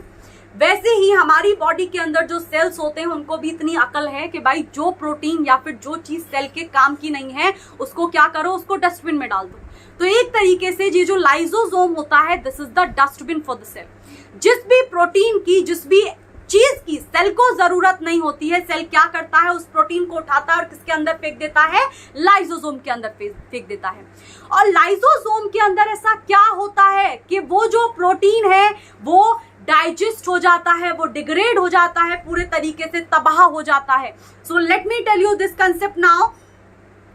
ये जो हमारा लाइसोसोम होता है, ये लाइसोसोम के अंदर दो इंपॉर्टेंट चीजें प्रेजेंट होती हैं, जिसकी वजह से जो भी चीज इस लाइसोसोम के अंदर भेजी जाती है उसका अल्टीमेट फेट होता है कि भाई वो मरेगी ही मरेगी। तो पहली इंपॉर्टेंट चीज होती है इसके अंदर कि भाई इसका जो पीएच होता है वो क्या है? एसिडिक पीएच होता है। और कुछ जो प्रोटीन्स होते हैं वो एसिडिक पीएच में सर्वाइव नहीं कर सकते, इसका मतलब वो मर जाएंगे। लेकिन कुछ ऐसे प्रोटीन्स भी होते हैं जो कि एसिडिक पीएच को झेल जाते हैं, तो उनके लिए इसके अंदर एक और चीज प्रेजेंट होती है। ये गोलाकार जो आपको रचनाएं दिखाई दे रही हैं, इनको हम लोग क्या बोलते हैं? एंजाइम्स। तो इनके अंदर इस डाइजेस्टिव, एक सेकेंड, यस, इस लाइसोसोम के अंदर एक दूसरी इंपॉर्टेंट चीज भी प्रेजेंट होती है जिसको हम डाइजेस्टिव एंजाइम कहते हैं। तो एसिडिक पीएच और डाइजेस्टिव एंजाइम के कांटेक्ट में जैसे ही वो प्रोटीन आएगा जिसका अब सेल के अंदर कोई काम नहीं बचा है, वो यहां आकर के उसका कचूमर बना दिया जाएगा। इसी वजह से हम लाइसोसोम को सेल की काल कोठरी भी बोलते हैं कि भाई अगर कोई एक बार पहुंच गया इसका मतलब उसकी डेथ निश्चित है। गुड। लाइसोसोम का दूसरा नाम क्या है? Suicidal bags. Alright, so now let's talk about the next important organelle, जैसे जिसका नाम है माइटोकॉन्ड्रिया। तो माइटोकॉन्ड्रिया कुछ ऐसा दिखाई पड़ता है। अब let me tell you something important about mitochondria कि जो माइटोकॉन्ड्रिया होता है ये एक डबल मेम्ब्रेन स्ट्रक्चर होता है। एक क्वेश्चन पूछा जाता है and that question is important कि भाई ऐसे कौन से दो सेल ऑर्गेनलीज होते हैं जिनके पास अपना खुद का डीएनए होता है?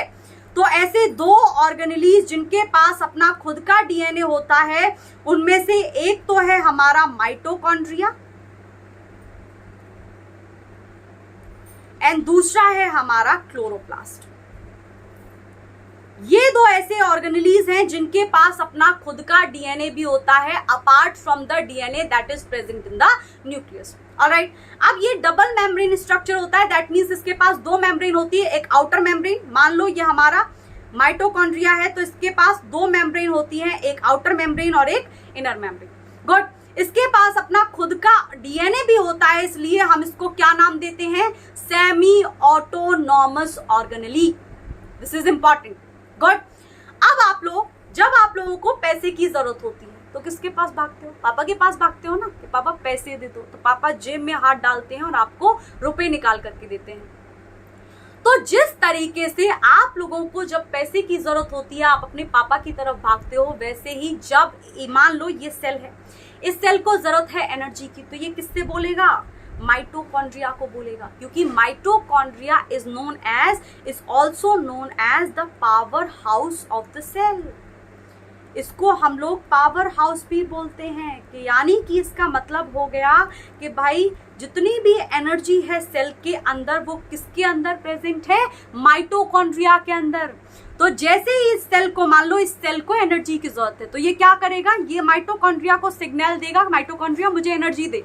तो माइटोकॉन्ड्रिया क्या देगा इसको निकाल करके, एटीपी, और उस एटीपी को यूज करके सेल अपने जितने भी काम हैं उन कामों को कर लेगा। जैसे आप लोग उन रुपयों की हेल्प से क्या कर लेते हो, उन रुपयों की हेल्प से अपना काम कर लेते हो। Alright, now there is one more important thing, एक और इंपॉर्टेंट चीज है कि भाई what are the energy currencies of the cell. क्या होती है एनर्जी करेंसी सेल की, एनर्जी करेंसी होती है सेल की एटीपी। अभी मैंने बताया पैसा हमारे लिए करेंसी होता है, नोट की करेंसी पैसा, रुपया। वैसे ही एनर्जी करेंसी किस फॉर्म में एनर्जी देता है सेल को, mitochondria, in the form of ATP. ATP का मतलब होता है एडिनोसिन ट्राइफॉस्फेट, और इनको हम लोग बोलते हैं energy currency of the cell. Good, यहाँ पर एक और इंपॉर्टेंट पॉइंट है, दो मेम्ब्रेन्स होती हैं माइटोकॉन्ड्रिया के अंदर, पहली आउटर मेम्ब्रेन होती है और दूसरी इनर मेम्ब्रेन होती है। आउटर मेम्ब्रेन जो होती है that is porous in nature, उसके ऊपर पोर्स लगे हुए होते हैं, छेद होते हैं। लेकिन जो इनर मेम्ब्रेन होती है दैट इज डीपली फोल्डेड, वो अंदर से फोल्डेड होती है, लाइक दिस, दिख रही है ये, this is deeply folded, this is the inner membrane. Good, and this is the outer membrane. Now आगे की तरफ बढ़ते हैं, let's talk about the another organelle that is plastids. Plastids के बारे में एक चीज आप लोग समझ लो कि ये जो प्लास्टिड्स हैं ये ऐसा सेल ऑर्गेनेली है जो कि एनिमल सेल के अंदर बिल्कुल नहीं पाया जाता है। ये कहाँ प्रेजेंट होता है, only in the plant cell. Alright, दिमाग में रखना ये बात कि भाई प्लास्टिड्स जो होते हैं वो कहाँ पाए जाते हैं, they are found in the plant cell only, they are not found in the animal cell, कभी भी नहीं पाए जाते हैं एनिमल सेल के अंदर। सो माइटोकॉन्ड्रिया की तरह एक और इंपॉर्टेंट पॉइंट मैंने आपको अभी बताया था, वहां से क्वेश्चन भी देखने को मिलता है। Let me tell you again, क्योंकि ज्यादा इंपॉर्टेंट पॉइंट है, so let me tell you again कि भाई ये जो प्लास्टिड्स होते हैं इनके पास डबल मेम्ब्रेन स्ट्रक्चर होता है, यानी कि इसके ऊपर भी दो मेम्ब्रेन होती हैं, और just like mitochondria it also has its own DNA and ribosome. इसके पास अपना खुद का जेनेटिक मटेरियल डीएनए होता है और इसके पास राइबोसोम्स भी होते हैं जो कि इसको प्रोटीन्स बना करके देते हैं। नाउ अब ये जो हमारा this is the structure, let me show you the structure first. So this is the structure of chloroplast. यहां से पहले मुझे एक चीज बता देने दो पहले, this is the structure of chloroplast, and chloroplast जो होता है वो एक तरीके का प्लास्टिड होता है। अब यहाँ पे एक और चीज आपको सीखने की जरूरत है कि ये जो प्लास्टिड्स होते हैं ये बेसिकली तीन तरीके के प्लास्टिड्स होते हैं। पहले प्लास्टिड्स होते हैं हमारे क्लोरोप्लास्ट, ये वही क्लोरोप्लास्ट हैं जिनके अंदर क्लोरोफिल भरा हुआ होता है, और उसी क्लोरोफिल की हेल्प से प्लांट कौन सा प्रोसेस करता है, फोटोसिंथेसिस, और उसकी हेल्प से अपना खाना बना लेता है। दूसरा इंपॉर्टेंट पार्ट होता है इसका क्रोमोप्लास्ट। क्रोमो का मतलब होता है कलर, तो ये वो प्लास्टिड होते हैं जो कि किसके अंदर प्रेजेंट होते हैं, क्रोमोप्लास्ट कहाँ प्रेजेंट होते हैं, इन लीव्स, और थोड़े अमाउंट में ये प्रेजेंट होते हैं इन स्टेम्स। ऑलराइट, क्रोमोप्लास्ट कलर कहाँ प्रेजेंट होता है, ये दो जगह प्रेजेंट होता है, हमारे रंग बिरंगे फूलों के अंदर और रंग बिरंगे फ्रूट्स के अंदर। तो क्रोमोप्लास्ट कहाँ होता है, फ्रूट्स के अंदर और फ्लावर्स के अंदर। एक तीसरा इंपॉर्टेंट प्लास्टिड्स भी होते हैं जिनको हम लोग बोलते हैं ल्यूकोप्लास्ट। और ये ल्यूकोप्लास्ट जो होते हैं ये बिल्कुल कलरलेस होते हैं क्योंकि इनके अंदर कोई भी पिगमेंट नहीं होता है और इनका काम क्या होता है, they are used to store starch, they are used to store sugar, they are used to store different types of fats. इनका काम होता है स्टोर की तरह, जैसे जिस सामान की आपको जरूरत नहीं होती है आप लोग क्या करते हो, उसको स्टोर में रख देते हो, वैसे ही सेल के अंदर भी स्टोर होता है जिसको हम लोग बोलते हैं ल्यूकोप्लास्ट। और ल्यूकोप्लास्ट के अंदर जितनी भी चीजें होती हैं वो प्लांट की बॉडी में स्टोर हो जाती है। गुड ना, आगे की तरफ पहले चलते हैं अब ऊपर। सो या लुक हियर, ये जो क्रोमोप्लास्ट होता है, मैं आपको बस यहाँ पर ये बताना चाहती हूँ कि ये जो क्लोरोप्लास्ट होता है इसके पास दो मेम्ब्रेन्स होती हैं, आउटर मेम्ब्रेन, इनर मेम्ब्रेन। दो रीजन्स होते हैं इसके पास, एक स्ट्रोमा होता है और एक इसके पास रीजन होता है जिसको हम लोग बोलते हैं that is the dark region, right. And there is one more important thing here कि भाई इसके अंदर यानी कि दोनों मेम्ब्रेन के बीच में स्पेस होता है जिसको हम लोग बोलते हैं intermembrane space. So there is a space जो कि दोनों मेम्ब्रेन के बीच में प्रेजेंट होता है and we call that space intermembrane space. Outer membrane, inner membrane के बीच में स्ट्रोमा होते हैं और ये जो स्ट्रोमा होते हैं ये लाइट पार्ट होता है and there is this another part that is known as the dark part. Alright, so ये है हमारा स्ट्रक्चर क्लोरोप्लास्ट का। और इसके अलावा प्लास्टिड्स जो होते हैं, यहाँ पर ये पॉइंट मैं ऑलरेडी आपको बता चुकी हूँ कि अगर आपसे कोई पूछे कि भाई प्लास्टिड्स जो होते हैं क्या वो एनिमल सेल के अंदर होते हैं, बिल्कुल नहीं होते। आप उसको बोलना कि प्लास्टिड्स केवल प्लांट सेल के अंदर पाए जाते हैं।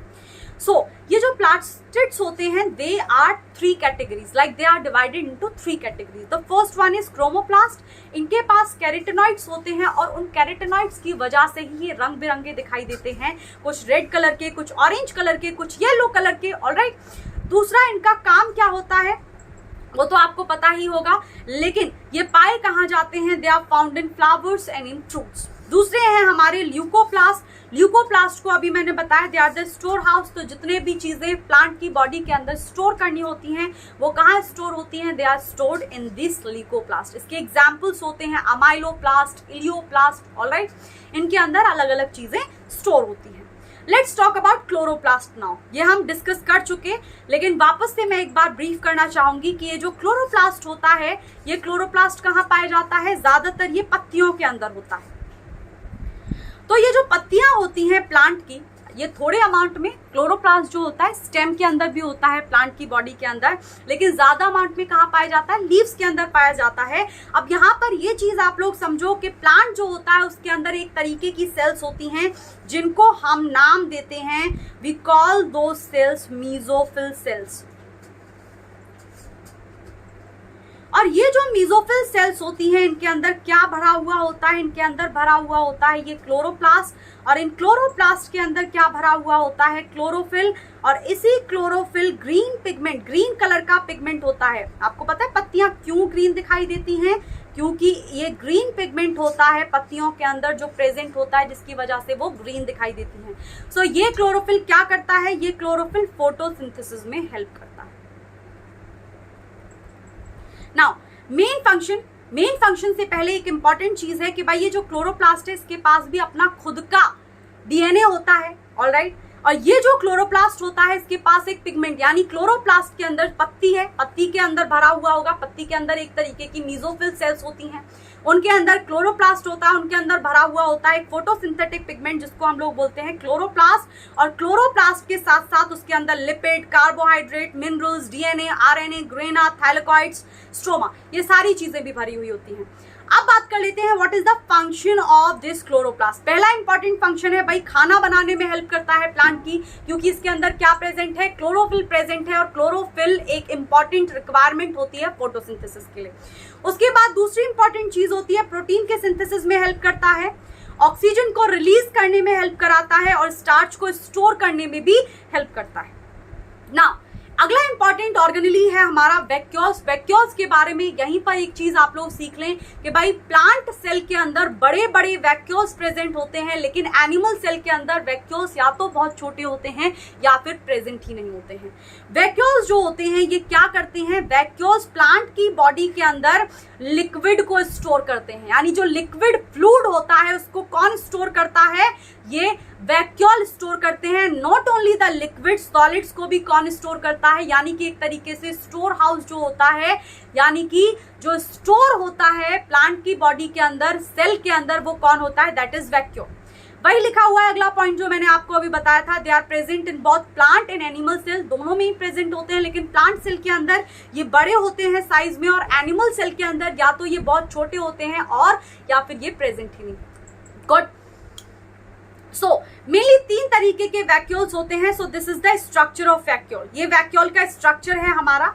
दिस इज द वैक्यूल, ये रहा हमारा वैक्यूल। तो ये क्योंकि एक प्लांट सेल है, यहाँ पर पता कैसे चला ये प्लांट सेल है, क्योंकि प्लांट सेल और एनिमल सेल के बीच में एक अंतर होता है। मान लो ये प्लांट सेल है, तो ये प्लांट सेल की प्लाज्मा मेम्ब्रेन है। मान लो ये वाली जो सेल है ये है हमारी एनिमल सेल, तो जो प्लांट सेल होती है मान लो ये उसकी प्लाज्मा मेम्ब्रेन है, ये है हमारी प्लांट सेल, एक मिनट, और ये है हमारी एनिमल सेल। तो जो प्लांट सेल होती है उसकी प्लाज्मा मेम्ब्रेन के ऊपर एक कवरिंग प्रेजेंट होती है जिसको हम लोग बोलते हैं सेल वॉल। लेकिन ये जो सेल वॉल होती है ये एनिमल सेल के ऊपर प्रेजेंट नहीं होती है, it will not be found here. तो हमें पता कैसे चला कि भाई ये प्लांट सेल है, क्योंकि इसके ऊपर प्लाज्मा मेम्ब्रेन ये रही, और इस प्लाज्मा मेम्ब्रेन के ऊपर एक और वॉल प्रेजेंट है जिसको हम लोग क्या बोलेंगे, दिस, इसको बोलते हैं हम लोग सेल वॉल। गुड। अब आगे की तरफ बढ़ते हैं एंड हम लोग बात कर लेते हैं कि भाई इस वैक्यूल के अंदर क्या स्टोर होता है। इसके अंदर 2 चीजें स्टोर होती हैं, पहला फ्लूइड जो चीजें होती हैं, और दूसरी सॉलिड पार्ट को जिनकी सेल की जरूरत नहीं होती है, जिनको मतलब कि जिन चीजों की सेल को जरूरत नहीं होती है उनको सेल क्या करता है, स्टोर में रख देता है। एंड स्टोर क्या है, वैक्यूल। गुड। नाउ वैक्यूल्स होते हैं 3 तरीके के। First one is SAP vacuoles, दूसरे होते हैं हमारे कॉन्ट्रेक्टाइल वैक्यूल्स, और तीसरे होते हैं food vacuoles. Good. So now this is important again, difference between plant cell and animal cell. I had already told you one major difference. पहला difference क्या होता है कि भाई जो प्लांट सेल होता है उसके ऊपर प्लाज्मा मेम्ब्रेन के ऊपर, हर सेल के अंदर प्लाज्मा मेम्ब्रेन होती है, चाहे वो प्लांट सेल है, चाहे वो एनिमल सेल है, चाहे वो किसी भी सेल है, हर किसी के पास क्या होती है, सेल के ऊपर प्लाज्मा मेम्ब्रेन होती है। बट द थिंग इज कि वो जो प्लाज्मा मेम्ब्रेन होती है, प्लांट सेल की जो प्लाज्मा मेम्ब्रेन होती है उसके ऊपर एक वॉल प्रेजेंट होती है जिसको हम लोग बोलते हैं सेल वॉल, और वो जो सेल वॉल होती है that is made up of cellulose in case of plants. लेकिन फंजाई के जो सेल्स होते हैं उनके ऊपर जो सेल वॉल होती है that is made up of another substance that is chitin, CHITIN। तो यहाँ पर फिलहाल हम लोग बात कर रहे हैं difference between animal cell and plant cell. तो ये रहा हमारा एनिमल सेल, ये रहा प्लांट सेल। तो इसके ऊपर सेल वॉल होगी, इसके ऊपर सेल वॉल नहीं होगी। तो देखो पहला पॉइंट, इनके ऊपर सेल वॉल नहीं होती है, इनके ऊपर सेल वॉल होती है। ये साइज में थोड़े से छोटे होते हैं और प्लांट सेल साइज में बड़े होते हैं। यहाँ पर यानी कि एनिमल सेल में जो न्यूक्लियस होता है that will be present in the centre, बिल्कुल बीच में प्रेजेंट होता है, बट यहाँ पर न्यूक्लियस साइड की तरफ प्रेजेंट होता है, मतलब साइड में होता है, that is not in the centre. यहाँ पर बहुत सारे वैक्यूल्स प्रेजेंट होते हैं, छोटे छोटे से प्रेजेंट नहीं भी होते हैं, लेकिन यहाँ पर एक वैक्यूल होता है and that is the bigger one, ये बड़ा वैक्यूल होता है। यहाँ पर ये जो एनिमल सेल होती है इसके पास क्योंकि क्लोरोप्लास्ट नहीं है तो ये अपना खाना खुद नहीं बना सकती है, लेकिन ये अपना खाना खुद बना सकते हैं। क्यों? क्योंकि इनके पास क्या है, इनके पास क्लोरोप्लास्ट है, और उस क्लोरोप्लास्ट के अंदर क्या भरा हुआ है, उस क्लोरोप्लास्ट के अंदर भरा हुआ है वो green pigment that is known as chlorophyll. तो ये अपना खाना खुद बना सकते हैं। इसके अंदर कोई भी प्लाज्मोडेस्माटा नहीं होता है एनिमल सेल के अंदर, लेकिन इसके अंदर प्लाज्मोडेस्माटा होते हैं। We will talk about plasmodesmata in the class 11th वाले लेक्चर्स। नाउ अगला लास्ट टॉपिक है हमारा इस चैप्टर का, that is cell division. Cell division जैसा कि नाम से ही समझ में आ रहा है कि भाई सेल का डिवाइड होना। जब कोई भी सेल 2 सेल्स बनाती है, डिवाइड होती है, तो इस प्रोसेस को हम नाम देते हैं सेल डिवीजन। तो एक ऐसा प्रोसेस जिसकी हेल्प से एक पेरेंट सेल 2 डॉटर सेल्स में डिवाइड होती है उसको हम लोग क्या बोलते हैं, सेल डिवीजन। एक ऐसा प्रोसेस जिसके अंदर नए सेल्स बनाए जाते हैं that is known as cell division. तो यहाँ पर ये जो है हमारी ये है पेरेंट सेल, क्योंकि ये पेरेंट सेल डिवाइड होगी, और पेरेंट सेल के अंदर जब सेल डिवीजन होता है, यहाँ पर हुआ इसके अंदर सेल डिवीजन, तो इसके अंदर जब सेल डिवीजन हुआ तो इसने दो तरीके की, यानी कि एक सेल से दो सेल में ये डिवाइड हो गई, और इन दो सेल्स को हम लोग नाम देते हैं कि इस पेरेंट की ये डॉटर हैं, ये बच्चे हैं। सो इनको हम लोग बोलते हैं डॉटर सेल्स। अब ये जो सेल डिवीजन होता है ये दो तरीके का होता है, पहला माइटोसिस और दूसरा होता है हमारा मियोसिस। गुड। माइटोसिस जो डिवीजन होता है ये डिवीजन होता है हमारा इक्वेशनल डिवीजन। नाम लिख लो, या अब नाम लिख लो।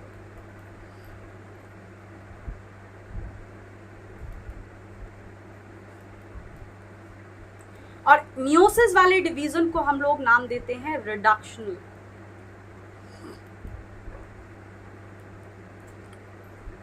Reductional division. इक्वेशनल डिवीजन का मतलब क्या होता है कि भाई यहाँ पर जो क्रोमोसोम का नंबर होता है दैट इज सेम। जब सेल डिवाइड भी कर जाती है उसके बाद भी जो क्रोमोसोम का नंबर होता है वो सेम रहता है। मान लो कोई एक सेल है और इस सेल के अंदर कितने क्रोमोसोम है? 46 क्रोमोसोम है। तो मान लो कि ये सेल थोड़े टाइम बाद क्या हुई? डिवाइड की, और जैसे ही ये सेल थोड़े टाइम बाद डिवाइड करेगी, जैसे ही ये सेल थोड़े टाइम के बाद डिवाइड करेगी ये दो पार्ट में डिवाइड हो जाएगी, और इसके अंदर क्या होगा? ये दो जो सेल्स बनी हैं इनके अंदर, इसके अंदर भी 46 क्रोमोसोम और इसके अंदर भी 46 क्रोमोसोम। इसका मतलब क्या हुआ कि जब सेल डिवाइड करती है तो यहाँ पर क्रोमोसोम का जो नंबर होता है वो इक्वल होता है पेरेंट सेल के जैसे। तो ये है इसकी डॉटर सेल, लेकिन इन डॉटर सेल के अंदर क्रोमोसोम में कोई भी डिवीजन नहीं हुआ है। वहीं पर दूसरे तरीके का हमारा ये होता है जिसको हम लोग बोलते हैं, just give me a second, दूसरे तरीके का डिवीजन होता है जिसको हम लोग बोलते हैं मियोसिस। और ये मियोसिस जो होता है इसके अंदर रिडक्शनल डिवीजन होता है। मान लो ये हमारा एक सेल है, इसके अंदर 46 क्रोमोसोम है। जब इसके अंदर ये सेल डिवीजन हुआ, कौन सा वाला? मियोसिस हुआ इसके अंदर, तो क्या होगा? ये जो पेरेंट सेल है, ठीक है, मम्मी सेल है, पापा सेल है, जब ये दो सेल में डिवाइड होगी तो इन दोनों सेल के अंदर जो क्रोमोसोम होंगे वो कैसे हो जाएंगे? रिड्यूस हो जाएंगे, आधे हो जाएंगे। तो यहाँ पर 23 रह जाएंगे और यहाँ पर 23 रह जाएंगे। तो ये जो डॉटर सेल्स होती हैं पेरेंट सेल से, इनमें क्रोमोसोम के नंबर आधे होते हैं। इसी वजह से इस वाले डिवीजन को हम लोग नाम देते हैं, we call this type of division reductional division. Reductional division. So, thanks for watching the video so patiently, all right? And there is no shortcut to success. आप लोग भी जानते हैं। तो अगर आप लोग भी अपने एग्जाम्स के अंदर अच्छे मार्क्स सिक्योर करना चाहते हैं तो आप लोगों को पूरे वीडियोस देखने पड़ेंगे, स्टार्टिंग से लेकर के एंड तक। आपको कोई भी लेक्चर, यानी कि आपको कोई भी लेक्चर ना कोई भी टॉपिक मिस करना होगा। So this is the only way out.